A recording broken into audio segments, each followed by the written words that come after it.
mi sospecha. Porque I speak mejor English que Spanish. Porque mis padres... Because my parents don't believe me. No como tripa. Porque no como lengua. Because I won't eat tongue. I went to see el curandero.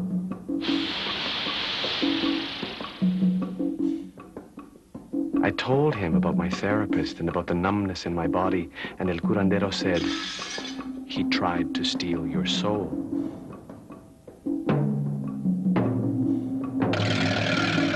El curandero said, your head aches because your left shoe is too tight.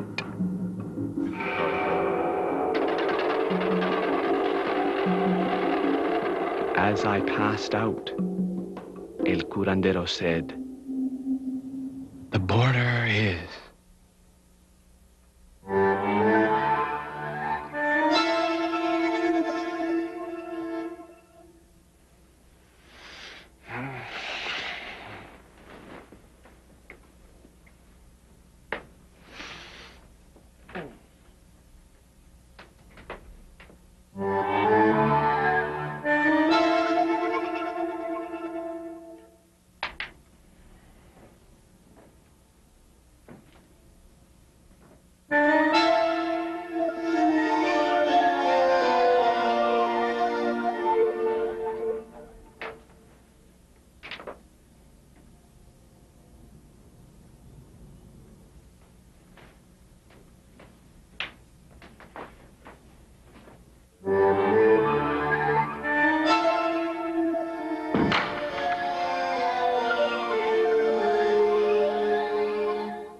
Mi Toronto querido, here we are.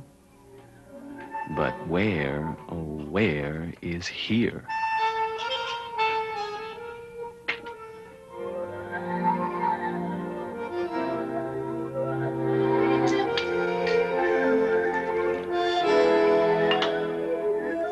The border is... The border is what?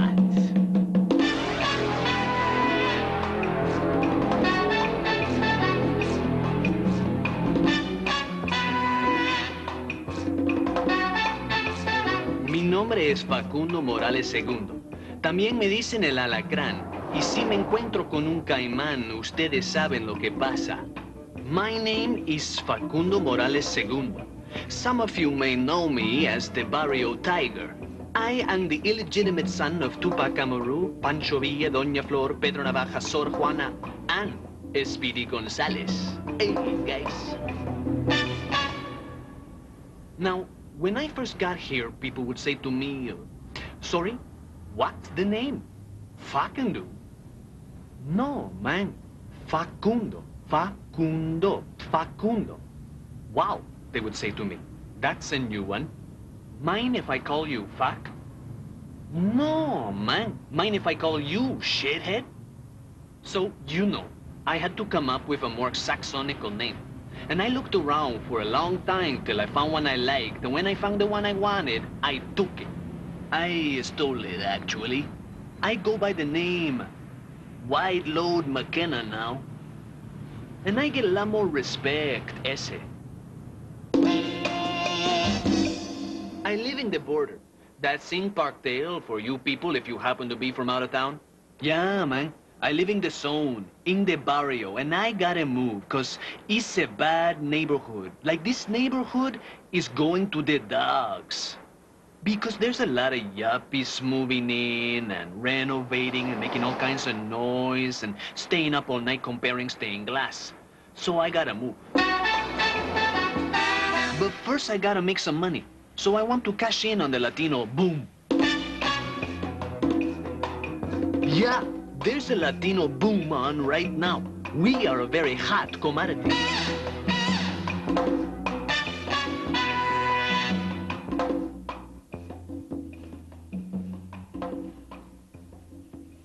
What I want to do is get like a big chunk of toxic wasteland up on the Highway 400 and make like a third world theme park. You know, you drive up to like big barbed wire gates with guards carrying submachine guns, and you park your car and a broken down Mercedes-Benz bus comes along and takes you in, under guard, of course. And you can buy, like, for 75 bucks, an International Monetary Fund credit card that gets you on all the rides. You know, and as soon as you're inside, you know, like, you have to bribe everybody to get anything done, even, like, just to go to the washroom. And maybe we'll have, like, a disappearing rainforest section that you can actually wander through and search for rare plants, you know, and maybe find the cure to cancer, or maybe find Sean Connery. And like, you rent a little golf cart to drive through it, right? And the golf cart is always breaking down, and you have to fix it yourself. And while you're fixing it there in the sweltering noonday sun, a drug lord comes along on his hydrofoil and offers to take you to his villa, where you can have lunch and watch a multimedia presentation on drug processing. I mean, I figure it would do great. I mean, you people love that kind of shit. And I will be able to undercut those travel agents that are selling package tours of Brazilian slums. I mean, this will be way cheaper, safer, and it would generate a lot of jobs. And I would make some money and be able to move out of the barrio and get a nice little house somewhere like Forest Hill. Nice neighborhood, quiet. It's a good place to bring up, like, 15 kids. Forest Hill. Man, I love Forest Hill. You got professionals, you got families, you got professional families. Yeah, man, we could be neighbors. Would you like that? Sure. I am moving in next door to you, and I am gonna, like, wash my Mustang every day and overhaul the engine and get some grease on your part of the sidewalk. And some friends, like about 12, are gonna come and stay with me for a few years. Do you like music? Good. Yeah, how about a Chicano for a neighbor? Liven up the neighborhood. Technically, I don't qualify as a Chicano. I wasn't born in East LA. I wasn't born in the Southwest USA. I wasn't even born in Mexico. Does this make me Hispanic? These terms, Hispanic, Latino, you know, they can be misleading, you know, because they lump a whole lot of very different people into one category. Like, there is a world of difference between a Brazilian and a Honduran, between a Bolivian and a New Yorican. That's a Puerto Rican who lives in New York. And then there's Argentinians. I mean, they are practically European. As for me, let's just say that I am a Pachuco.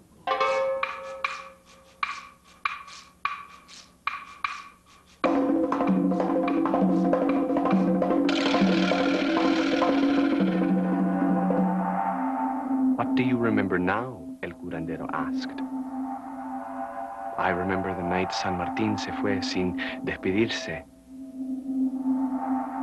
I remember a gang of boys who wanted to steal my leather jacket, even though we all spoke Spanish.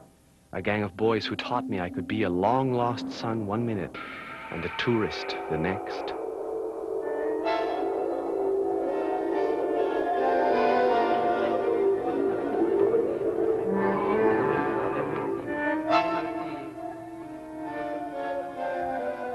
This all starts with Jorge.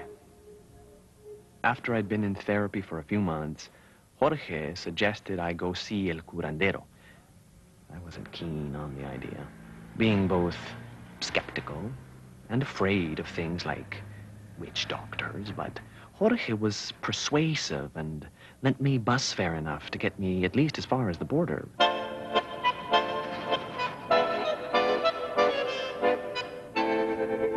It actually starts before that. It starts in France, Paris, France, the movable feast, the city of light, where I lived for a couple of years.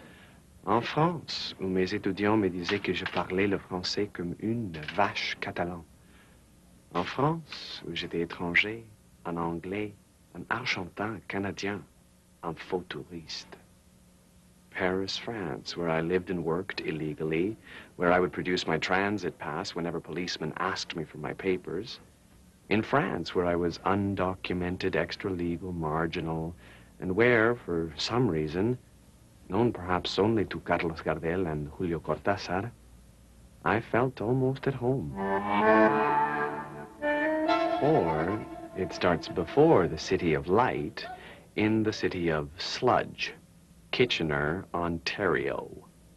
There, in Kitchener, where I learned to drive, where I first had sex, where there was nothing to do except eat donuts and dream of elsewhere. There in Kitchener, where a stranger once suggested that I go back to my own country. Maybe. Maybe not.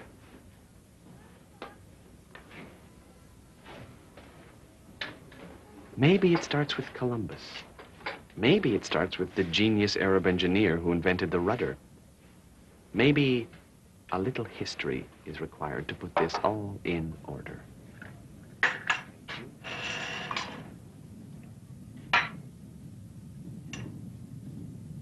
Our history begins approximately 200 million years ago in the Triassic period of the Mesozoic era, when the original supercontinent, Pangaea, broke up and the continents of the Earth assumed the shapes we now recognize. 5000 BC, the first settlements appear in the highlands of Mexico and in the Andes Mountains. 1500 BC, the pyramid at Teotihuacan is built. Early 1400s AD, Joan of Arc is born and shortly thereafter burned. At the same time, the Incas in Peru develop a highly efficient political system. 1492. The Spanish are very busy integrating the Moors. Also in 1492, a chubby chap sails the ocean blue. 1808, Beethoven writes Symphonies 5 and 6. Goya paints executions of the citizens of Madrid. 1812, Beethoven writes Symphonies 7 and 8, and a war breaks out in North America. 1846, the U.S. attacks Mexico. 1863, France attacks Mexico. 1902, the U.S. acquires control over the Panama Canal, and Beatrix Potter writes Peter Rabbit. 1969, the Montreal Canadiens win the Stanley Cup, and I attend my first day of classes at Anne Hathaway Public School. I am 7 years old. Elise Kramer, Jonathan Nemeth, Jessica Uffelman. My name is next. A century passes as the teacher, Miss Wiseman, forces her mouth into shapes hitherto unknown to the human race as she attempts to pronounce my name. Will you remove Perdictia? I put my hand up. I am a minuscule boy with ungovernable black hair, antennae and gills where everyone else has a mouth. You can call me Willie, I say. The antennae and gills disappear. It could have been here, but I have to stop talking to myself. Yeah, cállate, man. Shut up already. Now, when I first got here, I needed a place to stay, and I didn't have a lot of money, so I stayed with a family, the Smiths. Mr. and Mrs. and their 2 kids, Cindy and John. And it was nice, you know, like it was my first contact with an ethnic family. And I got a really good look at the way they live. And they wanted to know all about me, so I told them stories about my mafioso uncle, El Gato, and how he won a tank, and his wife in a poker game, and about my aunt, Luisa La Sonrisa, the opera singer, and about my cousin, Esperanza, about her border crossings and how she almost fell in love.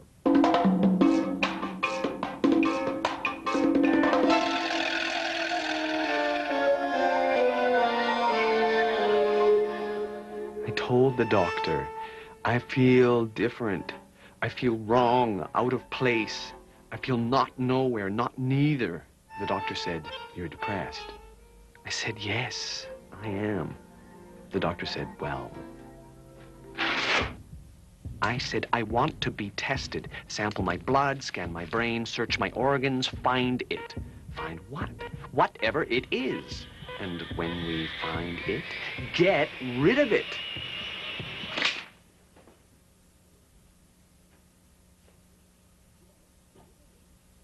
They didn't find anything. Everything's absolutely normal, I was told. Everything's fine. Everything is where it should be. I am not fooled. I am a direct descendant of two people who once ate an armadillo. Armadillo has a half-life of 2,000 years. I mean, you can't tell me that's not in my bloodstream. Evita Perón once kissed my mother, and that night she felt her cheek begin to rot. You can't tell me that hasn't altered my DNA. Las tardecitas de Toronto tienen ese, qué sé yo, viste?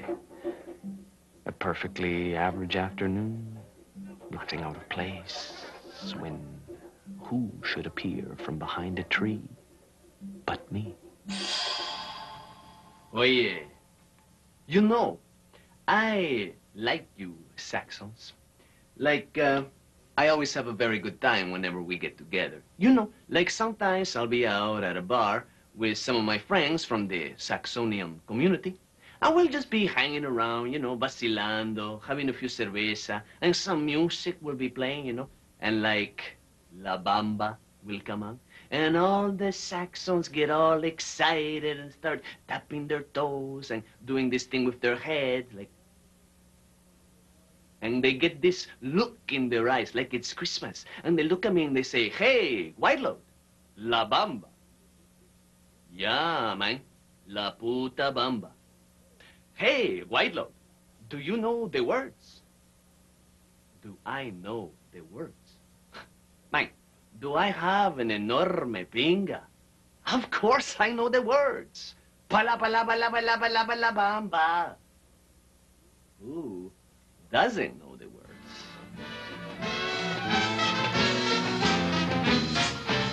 I have to say that I love the way you guys dance. I think you Saxons are some of the most interesting dancers on the planet. I love to go down to the club, you know, and just watch you guys dance because you are so free. Like nothing gets in your way. Not the beat, not the rhythm, nothing. What I especially like to watch is like some Saxon guy who's dancing with a Latin woman. Because, you know, she's out there and she's having a good time, she's smiling, she's doing a little cubop step, you know, and the Saxon guy, he's making like a big effort to keep up. He's trying real hard to move his hips independently of his legs and his ribcage.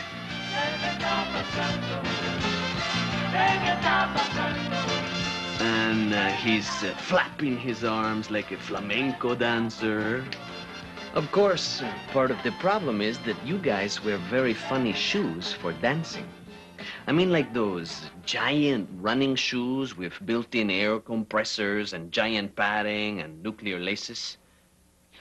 You might as well try dancing with snowshoes on. Your feet have got to be free so that your knees are free, so that your hips are free, so that you can move your culo with impunity.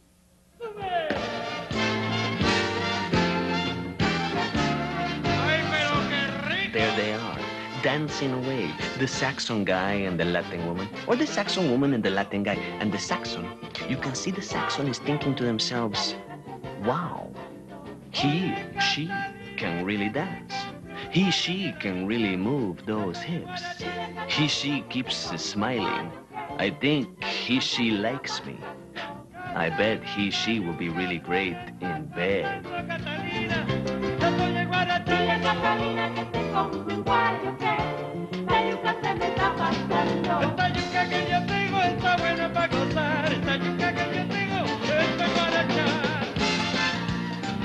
Now, there are two things that work here. And the first is that whenever a Saxon and a Latin have sex, it is going to be a mind-expanding and culturally enriching experience. Porque nosotros sabemos hacer cosas que ni se imaginaron en la Kama Sutra. Porque nosotros tenemos un calor, un sabor, un ritmo, un tumbao de timbale, de conga, de candomble, de quilombo, una onda, un, dos, tres, un, dos. ¿Saben? That's the first factor. And the second component is the exotica factor, the Latin lover fantasy. And I will let you, good people, in on a little secret. Latins are no sexier than Saxons. Well, maybe just a little. But the difference is this. We like it a lot. And we practice a lot. Like we touch every chance we get. Now, I don't want you to get the impression that I am picking on you people. Nothing could be further from my mind. I have the greatest respect for your culture, you know, and every culture has its own fertility dance, its own dance of sexual joy. You people have the Morris dance. And, you know, you go to a Morris dance festival, and it's the Latinos who look silly. Now, you have the Morris dance. Very sexy dance, you know. A bunch of guys dress up like leprechauns with bells on their ankles and hopping around and every once in a while swinging at each other. You have the Morris dance, and we have the mambo, de rumba, de cumbia, de son guajiro, de son changui, de charanga, de merengue, de samba, de salsa, de tango, de guaguancó, de... Shall I continue?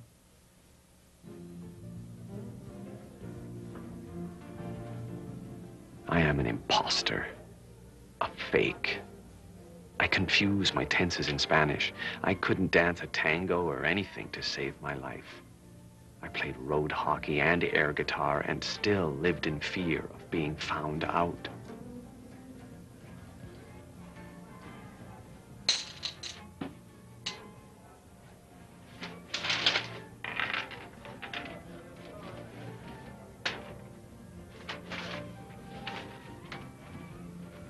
All sides of the border have claimed and rejected me. On all sides I have been asked, how long have you been? How old were you when did you leave? When did you arrive? As if it were somehow possible to locate on a map, on a blueprint, on an airline schedule, the precise coordinates of the spirit, of the psyche, of memory. As if we could somehow count or measure these things. These things cannot be measured. I know, I tried. These things cannot be measured. We all tried.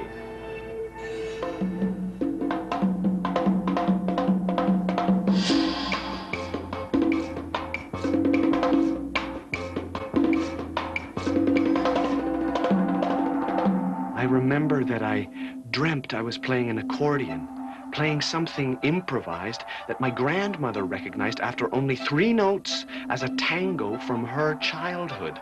Playing a tango I had never learned, playing something improvised, not knowing where my fingers were going, playing an accordion, a tango that left me shaking and sweating. As I passed out, El curandero said, "The border is you."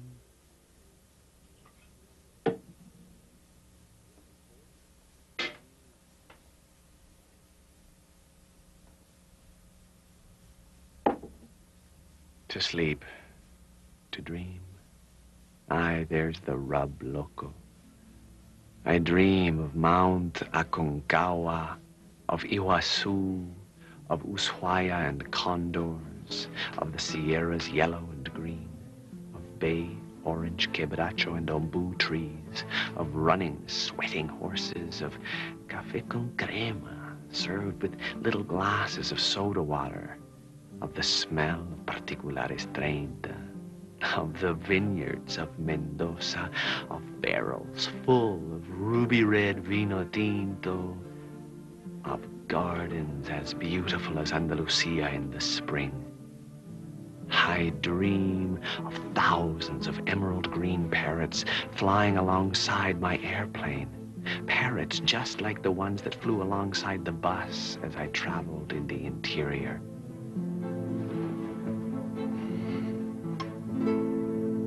Here we are.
Easy on the plates. Business is bad enough already. That's enough prep till we get some reservation. No reservation? Since when is business so bad? It's a tip.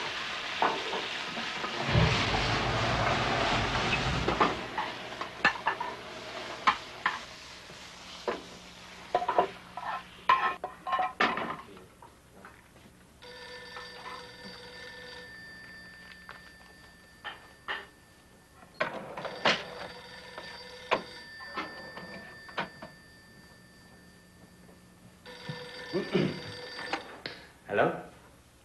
It's called a moxie. Oh, hold on.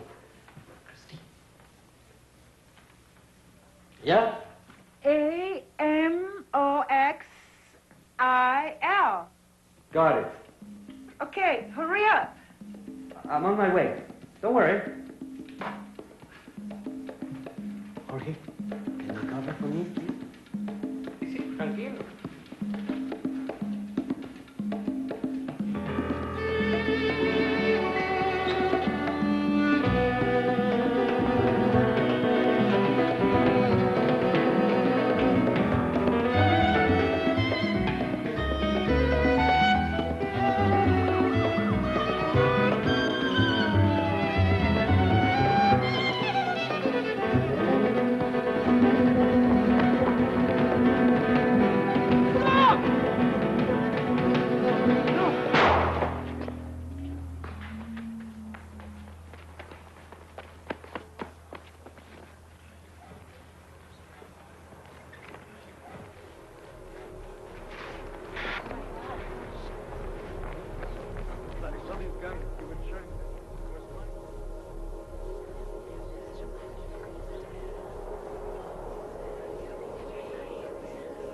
They're your family, too.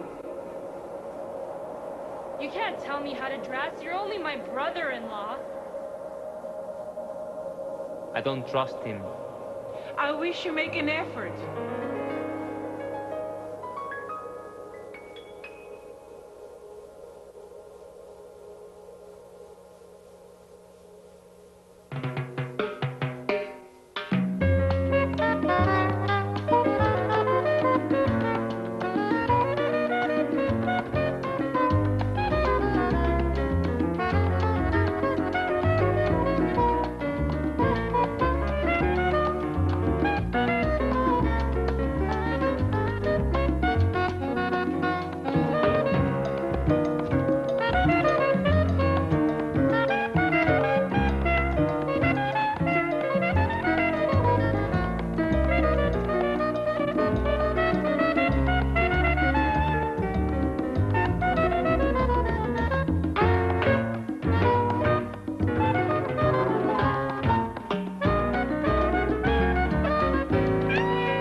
Take her. Hey, she doesn't look too sick.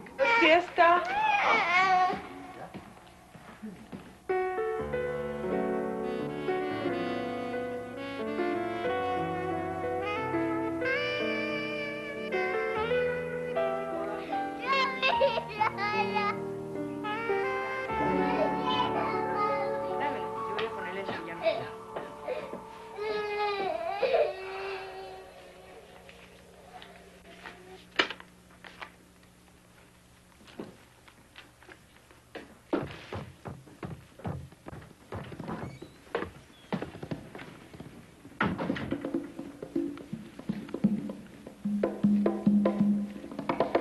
¿Qué estás haciendo con mi cartera?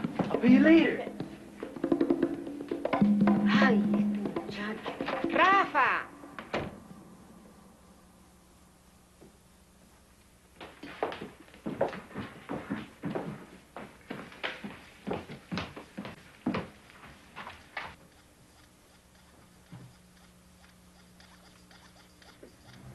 Bendice, Señor, este alimento y provee el alimento todo lo que necesitamos. Gotta go.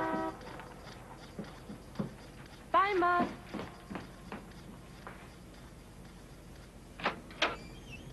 Hey, babe. What's to become of this family?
That's all I get? It is not my fault if we went bankrupt. You stole the money from the till. What are you talking about? Te voy a cortar el pescuezo, hueputa. Put it down. Es un mentiroso. Un ladrón. Pay me. Pay him what you owe him. Now.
Getting it up to you.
I'm starting the story here because it's both a beginning and an end. The end of my leading role in a medical comedy of errors, and the beginning of a whole new topic.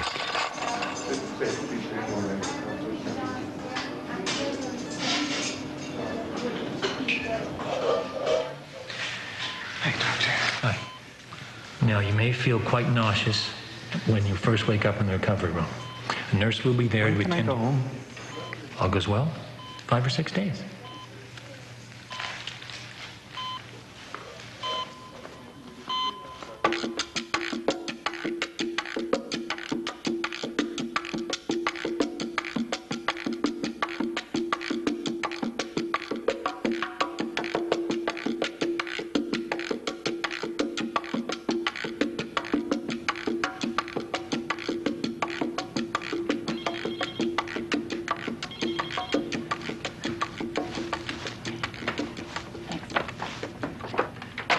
Any luck? Tee off time 4:33. Thanks. Pedro Suarez? So, what can I do for you today? My wife said I should come see you. She thinks there are probably some drugs I can take. You're the Colombian. What are you asking me for drugs for? I'm just kidding, of course. Listen, Pedro, have you cut out dairy products? Yes. And I don't even watch the milk commercials on TV anymore. Really? And you're taking your Metamucil? 3 times a day. There's no room left in my stomach for food. Fiber, fiber, fiber. That's the ticket, Pedro. Metamucil binds as it softens. And, what about your stools? You still having the same trouble? Wait. Yes and no. I mean, you know. How long has all this stomach trouble been going on? About 2 years, I guess, since I first came to see you. Really? I think maybe it's time that you saw a specialist. Nancy is going to set up an appointment for you. Okay, thanks. Oh, wait. I got a joke for you. This guy goes in to see his doctor, and he says, "Doctor, my ass is killing me. You got to help me." Doctor looks at him and says, "What's wrong with your ass?" That was the second time he'd told me that joke, but it was the last time I saw Dr. Barker. Next came Dr. Gilbert, the specialist, the one who told me, Well, the good news is you don't have cancer, Pedro. You have irritable bowel syndrome. Eat a lot of fiber?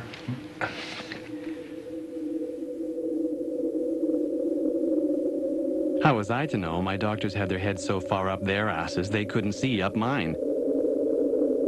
My tumor did everything but open a website to make itself known. Yet my doctors knew less about what was going on than the guy who works at my local supermarket. Have you had a colonoscopy?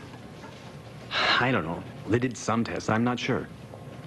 Oh, I'm sure you know. I mean, they put a small medical camera up your... Oh, no. They haven't done that one. And if they do, I don't want to see the photos. But, I think you should. I mean, podría ser algo en serio. Well, thanks for the advice.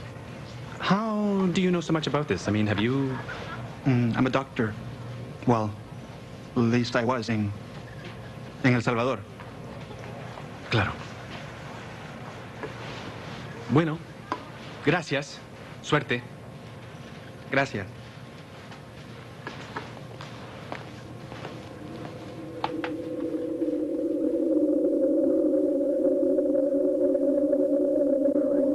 Of course, it wasn't all my doctor's fault.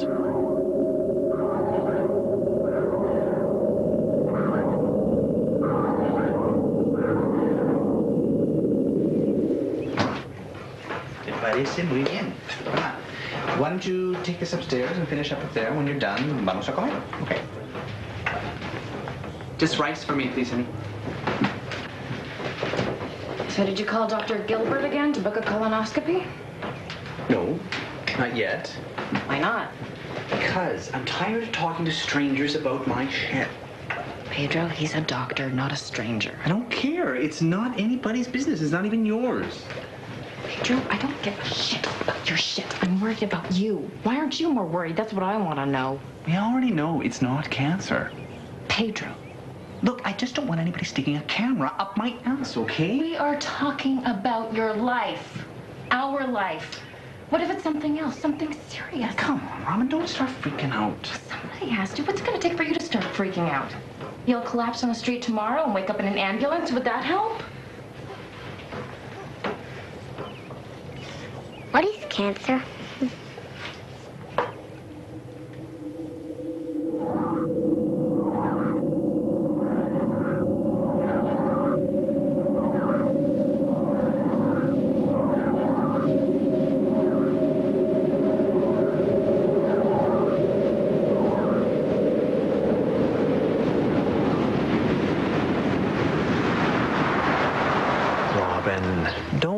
worry.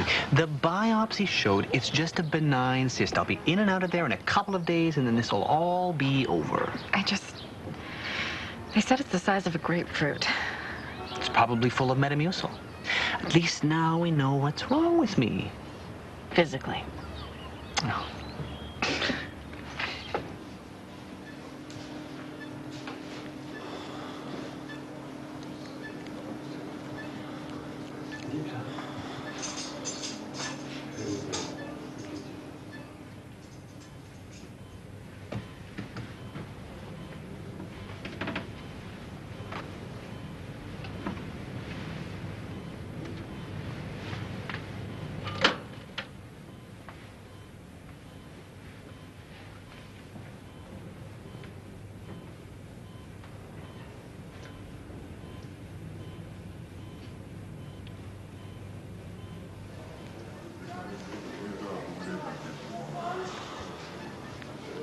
Feels like home.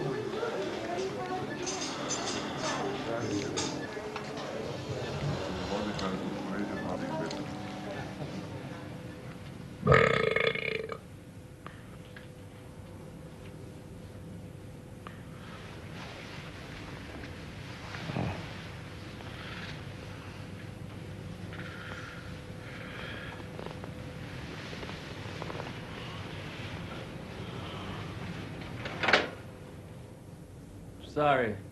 I didn't mean to wake you. Have you seen my wife? She left a few hours ago. Is she coming back? Not tonight. She's coming back tomorrow? Yes, I think so. Oh, good.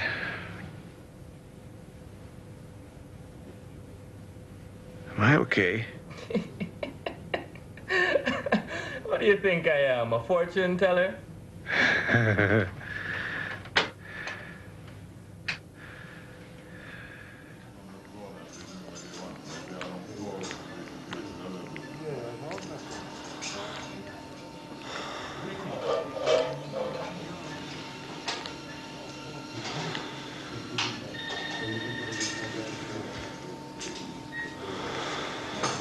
The epidural is fantastic.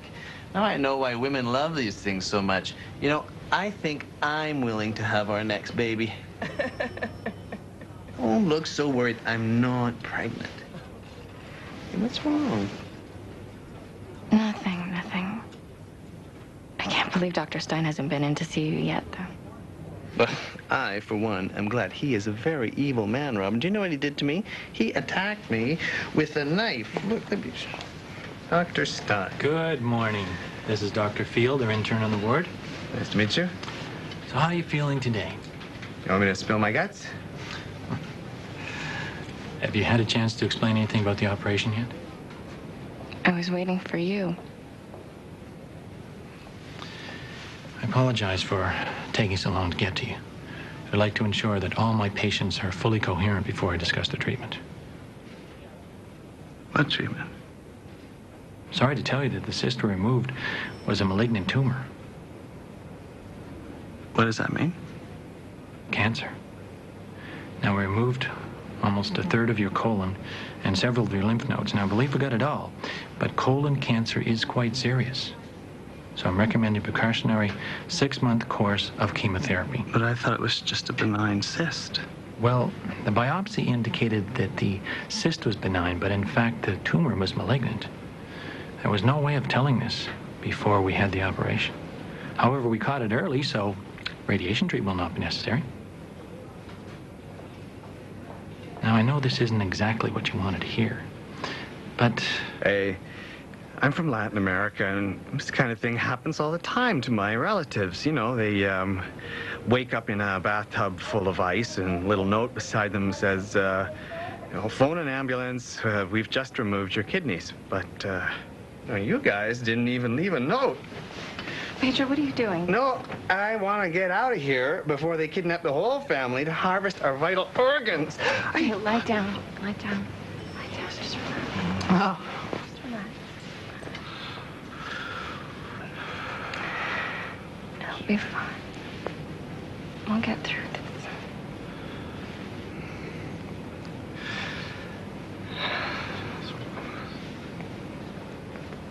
Mr. Suarez! Mr. Suarez, are you awake? Yes, I am. Good. Time for a walk? That's okay. Why don't you two go without me? Oh, no, you have to go for a walk. I don't want to go for a walk. He has to go for a walk? Yes. Here you go. There's your slippers. All right. Oh, thanks. Coming down. Good. Very good. You're up. Ooh. Ooh. Now hold on tight to your grip. Take your arm. Good. Very good. Ow. Nice and steady. Do you have my robe? Can you cover up One my... step at a time. Very good. How's that? Ow. Steady.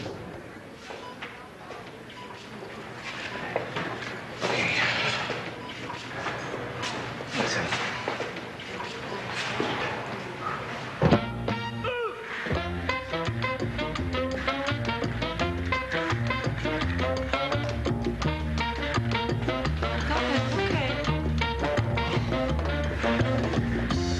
Greetings, fellow Martian.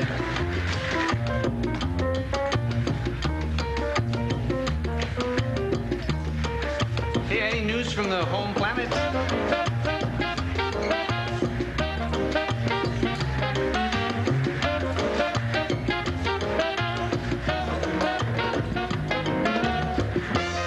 Nice plasma.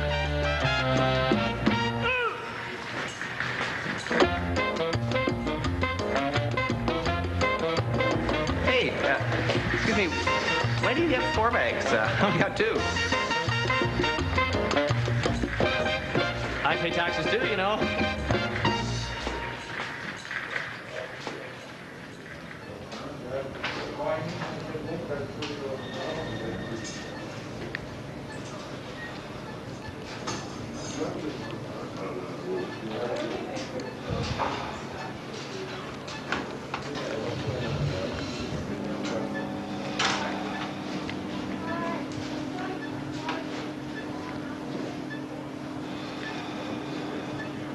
So you don't have any family in Canada? No. My wife died soon after we were married, so I moved to Canada to start a new life. That's tough.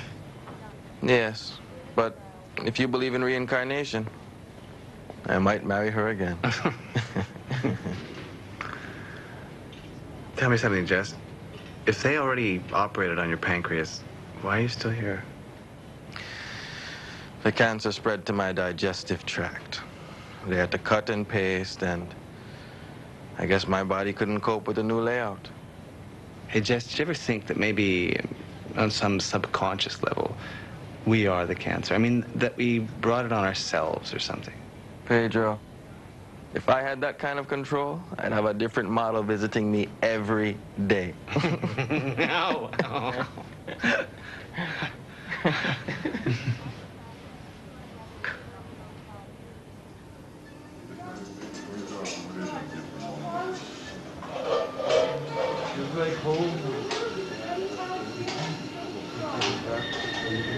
Chicos, no jueguen con eso. Toma, toma esto. Why don't you take these? Thank you. Now, if anyone asks, I can say a beautiful woman gave them to me. Thank you. You take care of yourself, okay? Then we're off. Jess, it's been a gas, and I mean that from the bottom of my colon. Pedro. Oh, it's been so good knowing you. I'm coming back to visit, remember?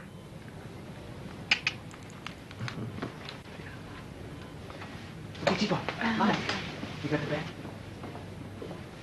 Can you grab my purse?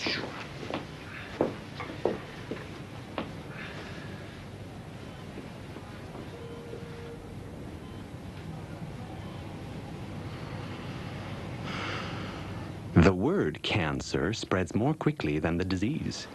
And it brings out the best and the worst in people. Pedro. Wendy, hi. Oh, my God. I heard the news. I'm so sorry.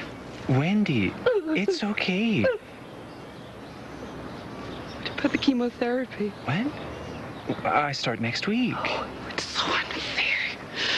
You're such a good person. You're in the prime of your life. Wendy, I'm still alive.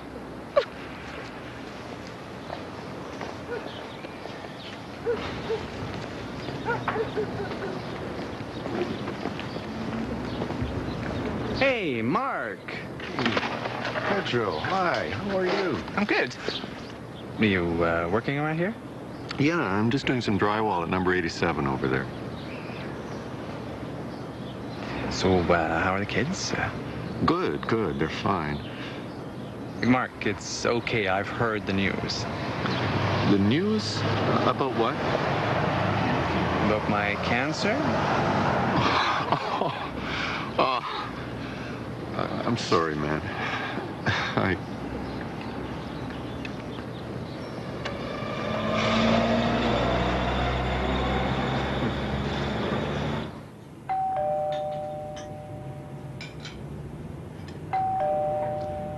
And then they came, my family and my friends, and their cures.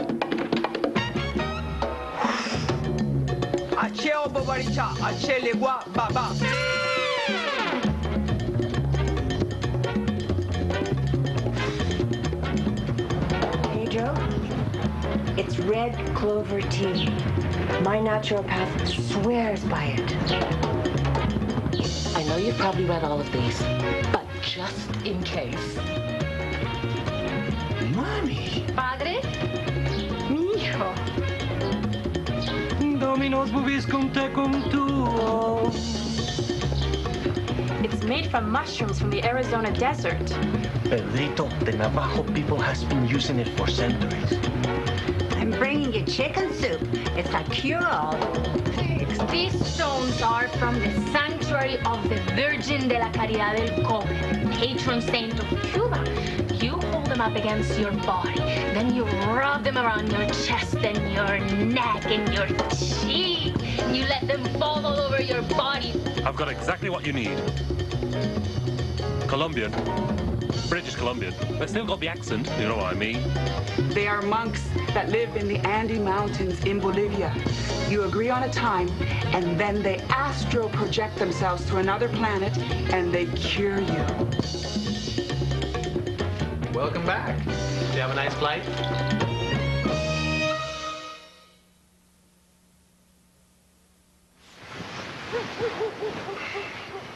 I'm sorry I can't go with you tomorrow. Well, I know how you can make it up to me. Pedro, careful, your stitches. What? Are they tickling you? No.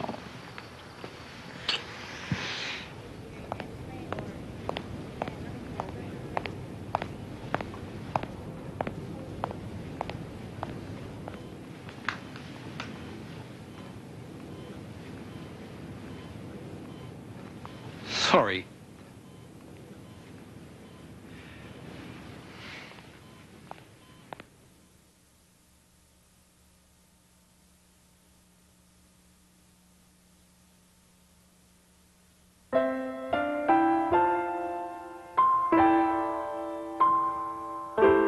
I didn't face cancer alone. I gained strength from family, friends and loved ones, from the nurses and surgeons, and most of all, from other people struggling with the disease. The care, concern, information, affection, and humor you share with your fellow patients and survivors creates a powerful web of support. Powerful, but delicate all the same, because at any moment, one of the strands can break.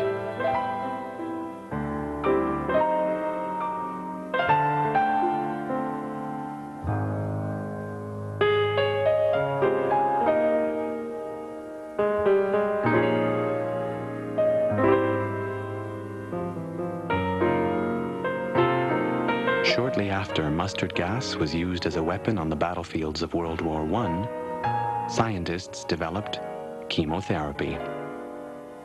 This medical Molotov cocktail is now on the front lines of a more relentless offensive. If cancer is your body declaring war against itself, chemotherapy is thermonuclear retaliation.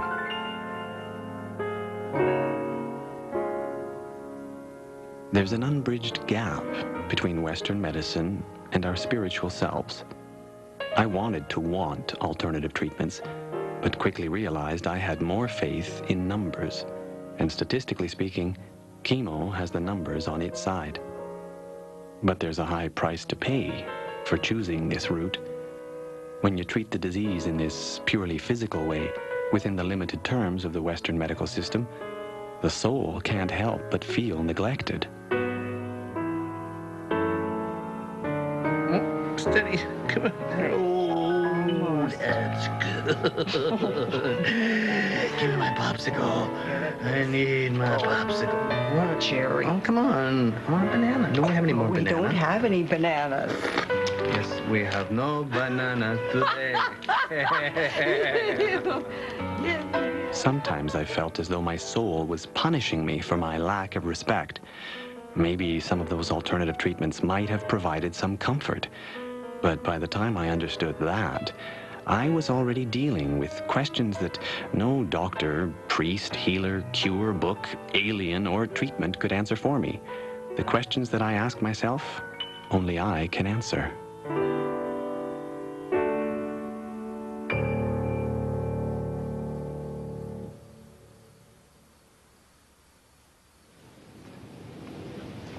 Done? Thank you. Sugarless, please. Well, Hey. this is your last treatment. So if everything's okay with your CAT scan, you can probably consider yourself cancer-free. Footloose and cancer-free. You know, we're all gonna miss you around here. Oh, I'm gonna miss you too. Tell you what, maybe I'll take up smoking again. That way I can have cancer again.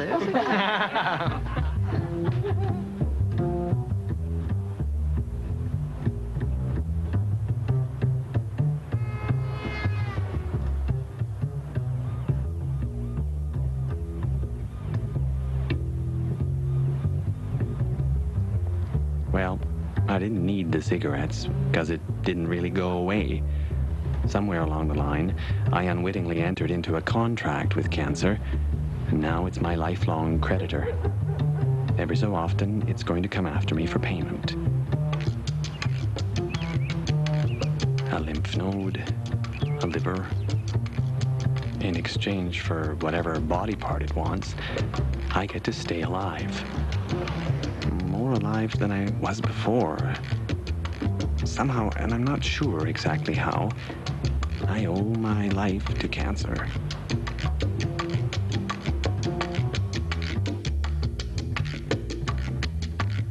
I wonder what part of me it wants this time.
cancer.